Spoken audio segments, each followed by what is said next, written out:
Be sure to grab your free copy of my list of 27 tools, resources, and software programs I use to run my businesses on a tight budget. You can get it at thesarahstjohn.com/27 tools. That's THESARAHSTJOHN.com/27 tools.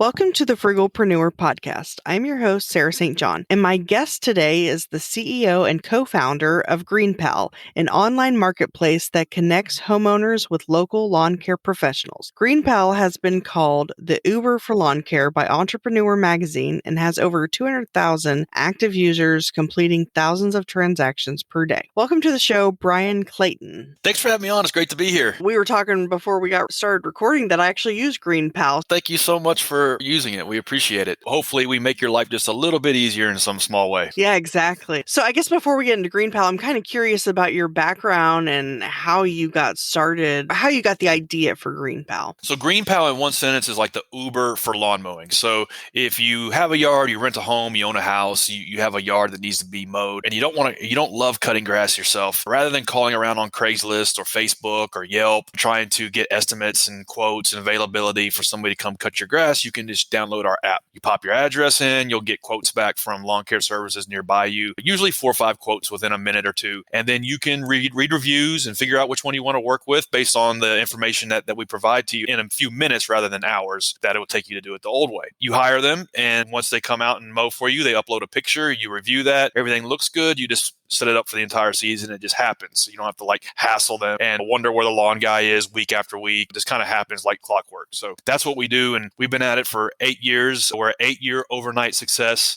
Started out very humbly. The first few years were really tough getting that marketplace going, figuring out kind of how to build the software and build it to solve problems for homeowners and service providers. And we just stuck with it. And here we are 8 years in. We're several 100,000 people using the app, doing something around $20 million a year in revenue.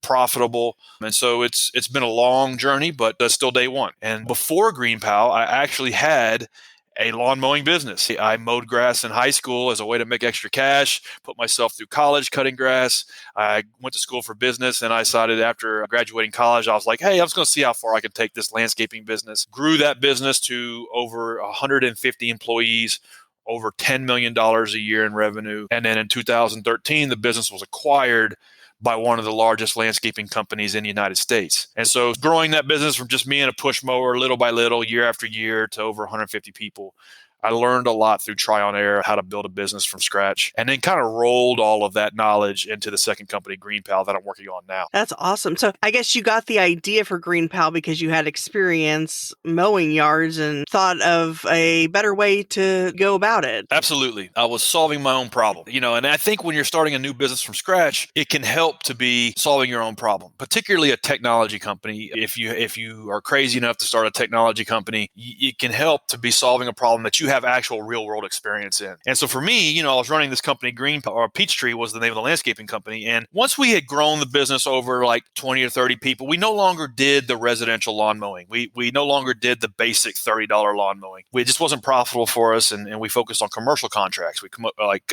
office parks, apartments, airports, things of that sort. But we still got calls every day from people wanting just a decent lawn cutting. The sad thing is like there's a dozen small solo entrepreneurs that want that business, but the homeowner didn't have any visibility to figure out who they were, what their schedule was, what their availability was. Were they actually any good or reliable or not? And so I thought, okay, an app needs to exist to make this whole thing run smoother. And so I saw what Airbnb and Uber and Lyft and a lot of these apps that were just coming out in 2013 were making these real world transactions happen seamlessly. And I thought, okay, an app needs to exist to make what I just spent the last 15 years of my life doing run smoother, easier, really literally solving my own problem. Luckily, I did not know what I didn't know. I was naive to the difficulty that it was going to take, as it was going to be to build this product from scratch, to literally invent a brand new product and getting a marketplace going. I didn't understand how tough those things were going to be. But my two co-founders and I just got in there and just didn't give up, kept pushing forward little by little, celebrating small wins. And over 4 or 5 years, we've finally got some momentum going. And here we are 8, 9 years in, and we got a good business going. Yeah, I think that's awesome that it solves a problem on both ends. It solves a problem for the contractor or the service provider because they're getting more visibility and getting more gigs. But then, like on my end, it solved a problem for me because I was going through different lawn care companies and just a variety of issues. Plus, they were expensive, like 50, $60 to mow a relatively small yard. And I actually thought, I wish there was an app where, exactly how GreenPal is, what it does. I was wishing that that existed, and apparently it did. It took me a while to find it. I don't even know how I heard about it, but yeah, that's the biggest problem we face, is that there's an easier way to get this done, but overcoming the status quo is really challenging. And so that's what we're up against. That's what we're competing against, is the status quo. It's a lot easier just to download GreenPal and hire a lawn mowing service than it is to just throw darts at a board and just start dialing for dollars. To your point, we kind of have two user bases. We have homeowners that use a service, and then we have service providers that run their entire business on top of our technology. And we have to solve the problems on both sides of the transaction. So for homeowners, we offer a nice convenience. You go from not having anybody lined up, not knowing anybody, to somebody's coming tomorrow to mow the grass at a fair price. And that's a nice convenience. But for service providers, that's really why we do what we do. Our mission in life, my mission in life, is to offer these folks like a business in a box, a way to just plug in and double and triple your business within a year, to be able to make material income owning your own little lawn mowing business and no longer having to work a job in a cubicle or some job that you don't like. You can literally work outside and work 8 months out of the year and make 6 figures. We have thousands of those stories. And yeah, sure, it's hard work and there's challenges to running your own lawn mowing business, but we aim to solve a lot of those challenges. So getting new business, you don't have to pass out flyers anymore, to optimizing your route for all the stops around town so you don't have to waste time in traffic, to getting paid on time, getting paid within 24 hours of the work you do. You no longer have to run all this accounts receivable and chase your money around. Because believe it or not, the lawn guy in a lot of cases is the last person to get paid. So we solve those problems and aim to materially make these folks' lives better. And if they're successful, then our company is successful. We really have aligned our objectives with helping them grow their business and helping them improve their lives. So then how does GreenPal make money? Do you take a percentage or a certain dollar amount per every transaction, or how's that work? Completely free to use for homeowners and service providers. There's no sign-up fee. There's no fees to access the software. Where we make our revenue is we take a small transaction fee for all the work that the service provider does through the platform. And then for your really robust service providers that are doing 6 figures plus, we have some premium tools that they can subscribe to if they want, that help them optimize for more efficiency and time tracking and things of that sort. And so we have a couple different ways that we monetize the platform, but the primary way is just through a transactional fee. So if a service provider wants to jump on the app and get started, what is that process like for them? So what they'll do is they can get signed up in a few minutes. They'll give all of their information about their business, client referrals for people they've already worked with, pictures of all their equipment. They'll have to verify their identity and connect up their banking account and tax information. They can usually get signed up in less than 10 minutes. And then if we have availability in that market, we let them on the platform. A lot of cities that we operate, we don't have availability. So probably over half, we have more suppliers than we need. And so they get put on a waiting list at that point. Oh, okay. Have you had to deny anyone? Our platform routinely weeds out unreliable service providers and ones that don't hit the mark. We routinely measure the performance of the service providers that use it. We have a star rating system like that you would see in many other apps. We're able to understand, okay, these are actually the best lawn care services in Dallas, and here they are for you to hire right off the shelf, as though you were hiring them off of Amazon or something like that. And so that we've developed that over many years, and we routinely expel the operators that just don't do a good job, that don't get good ratings, that don't show up on the day they're supposed to, because that's what our job is to do. We enable homeowners to not have to go through that bad experience like you described. You call 3 or 4, you leave a voicemail, you get a quote, and it's $20 higher than it should be. But now to get the fair price, you're still going to have to call another 10 people. We just cut through all that and just allow you to hire them right off the shelf right the first time. I'm curious if someone has an idea to start an app, like a service within an app, kind of like yours. I mean, not in your area, but like whatever it might be, connecting people or whatever. What is that process like, or what do you recommend someone do? 20 years of being in business, I've done pretty much everything the wrong way first, and then I do it the right way. And so that seems to be a recurring theme. For me, what I did was I built a company, a traditional blue collar company, got it over 150 employees, 10 million in revenue, sold it. And then I thought I was like king of the mountain. I thought I could do anything. And I thought, okay, well, now I'm going to start a tech business because that'll be easier. And what I didn't know what I didn't know. And so I didn't really understand how difficult that was going to be. And so what I did was I pulled together capital between me and my co-founders, and we paid a dev shop to build what we thought GreenPal should be. And that was like around 150 grand. And it was a total flop, total failure. Went to zero, didn't work, didn't have the features it needed. It didn't fulfill the vision of what GreenPal is, push a button, get the lawn cut. And so after like 2 years of excruciating, like going through that, it took them a year to build it. And then we launched it, and we met with every user that we could that tried it out and like would hear the same feedback over and over again. We came to realize that if we're actually going to be in the tech business, we're going to have to learn how to build software. And so that's what we did. My two co-founders and I, one of my co-founders went to a boot camp. That was like a 9-month curriculum and learned how to do back-end programming.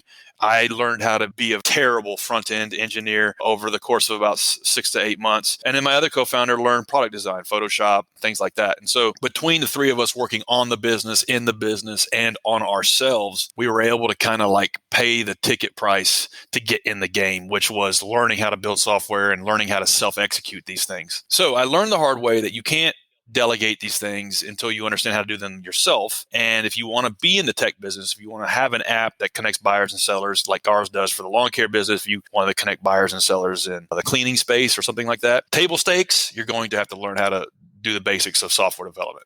I don't see any way around it. Oh, wow. Okay. Yeah, I would think that hiring a company like you did would have done the job, but that's a bummer. Let me save you some headache. I thought so too, but it didn't. It was a $150,000 mistake. Since then, I do coaching and mentoring for entrepreneurs in Nashville where I live for free as a hobby. And I see this over and over and over again. People making this mistake, thinking they can outsource the tech side. And if you're going to be in the tech business, you got to know tech. It'd be like having a restaurant, like a 5-star restaurant with no chef, and then wondering why it didn't work out.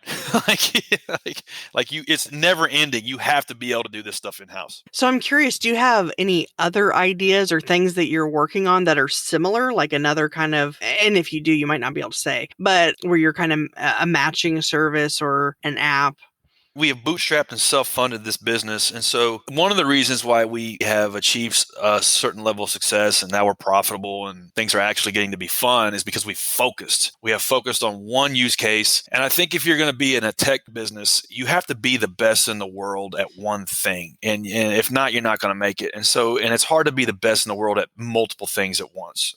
And so for us, focusing on this one use case, making it dead simple, push a button, you get somebody good to come out and take care of this chore for you is kind of one of our keys to success. And it will be continuing to work on this one thing for probably the foreseeable future because we're always trying to make it better, faster, cheaper, more reliable, more predictable, enabling small business owners to make more money. There's no end in how we can continue to optimize. And so we'll be at this for a while and we'll continue to focus on this for a while. And the thing is, it's like the lawn care service, the home cleaning service, the plumber, the HVAC guy, the painter, the roofer, they all have a lot of things in common, but for the most part, their businesses are different. And the pain points that they experience on a daily basis and those workflows as it relates to software are very different. And it's really difficult to build that end-to-end experience in more than one vertical. Even if you have all the resources in the world, even if you were like Google, you're not going to like bet Google on trying to build the Uber for home painters. That's why there is no Uber for home painters. Yeah, that makes sense. Focusing on one thing. I think that's a struggle for a lot of entrepreneurs. I know that's been a struggle for me in the past, is focusing on that one thing. I'm curious, and you might not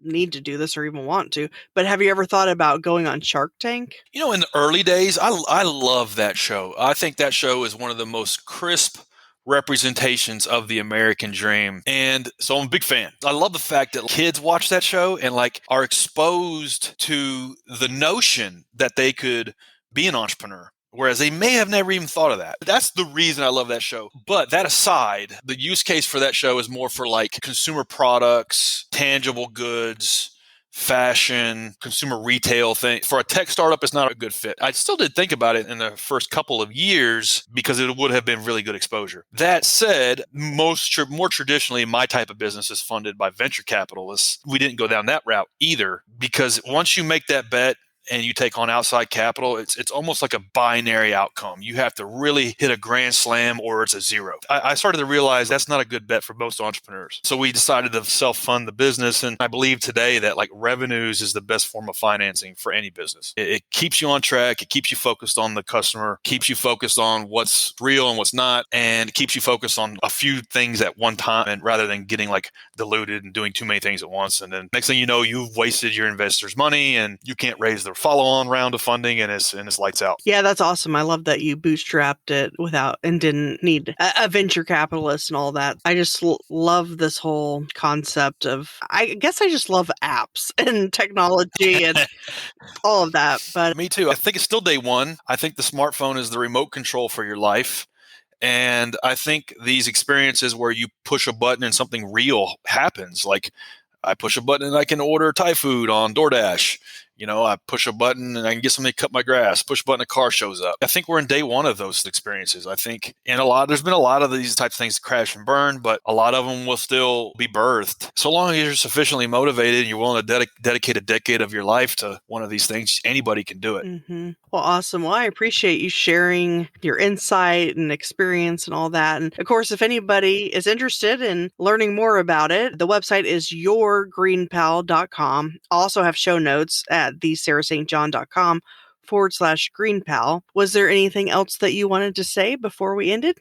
Yeah, any entrepreneurs listening to this, some of the best advice that was given to me at one point was to think and act small, but be ambitious. So entrepreneurship's full of these paradoxes. And it's like, do I have this huge ambition or do I like think small? And it's like, you got to do both. You got to like act small. You got to act inside of your little circle of influence, but you still have to have this huge, audacious kind of vision. And so like being able to do that at the same time and just willing to stick it out for 5 or 10 years is what's has been a common theme in 2 businesses that I've been involved in. So yeah, get in the game and stick it out and don't give up. That's my advice. Yeah, definitely. And I know from my own experience, that's the case. You just have to stick with it and eventually something will click and work out.